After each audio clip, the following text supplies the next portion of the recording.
कृपाद्वारा सन्तान हुनुपर्ने थियो, पत्नीको कपट कारणले गर्दा दुष्ट सन्तान घरमा आइपर्यो जसको नाम थियो धुन्धुकारी। त्यसले मातालाई मार्यो, पितालाई मार्यो अकालमा, अनि आफू पनि के गर्यो, दुष्ट कर्म गर्नेवाला व्यक्ति आफू पनि अकालमा मर्यो।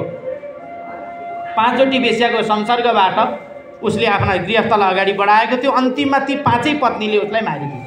अकाल मरण भयो, क्रिया हुन पाएन, त्यो शरीरको दाह संस्कार पनि हुन पाएन।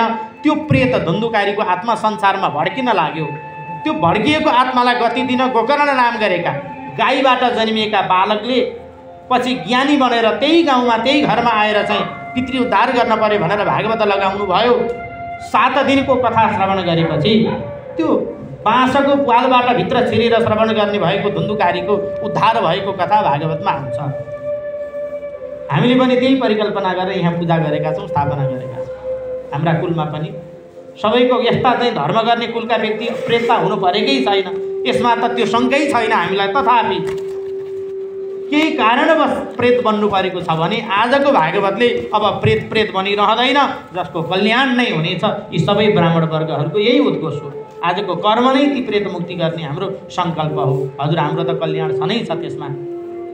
त धुन्धुकारीले पनि उच्चतम गति प्राप्त गर्यो। अब धुन्धुकारीको मुक्ति कसरी भयो यसलाई आध्यात्मिक तरिकाले निवेदन विचार गरौँ।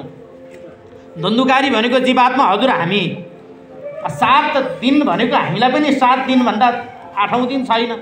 7-12मा जन्म र 7-12मा मरण। हजुर, हाम्रो पनि गति त्यही हो। अनि 5 चोटि वेश्याको संसर्ग भनेको हामीसँग पनि 5 चोटि छिन्। हामीलाई बिताइरहने काम, क्रोध, लोभ, मोह र मद, यो 5 चोटि श्रीमती हामीले सँगै बोकेर हिँडेका छौँ। अब यो 5 चोटि त्यो कामना धेरै गर्ने व्यक्ति पनि फस्छ, रिसाहा व्यक्ति पनि फस्छ, लोभी व्यक्ति पनि फस्छ, अब अहङ्कारी व्यक्ति पनि फस्छ,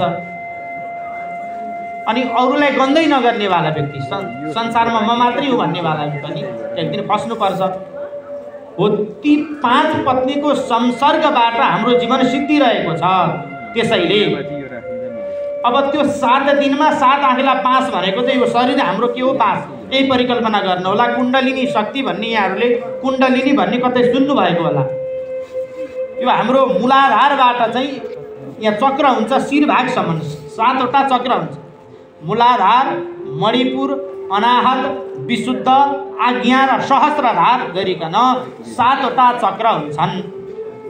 त्यो 7वटा चक्रलाई भेदन नगरिकन, त्यसलाई योगद्वारा नखोलिकन चाहिँ अन्तिममा मुक्ति हुँदैन भन्यो। हो, राजा यता धुन्धुकारीको पनि त्यो 7वटा छिद्र चाहिँ नष्ट भयो।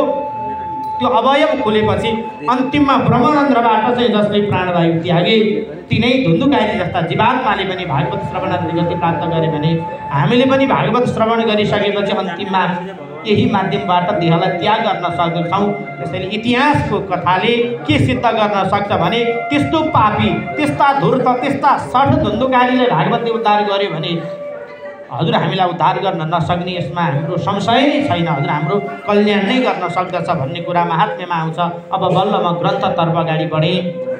श्रीमद् भागवत महापुराणमा मङ्गलाचरण गरिएको छ।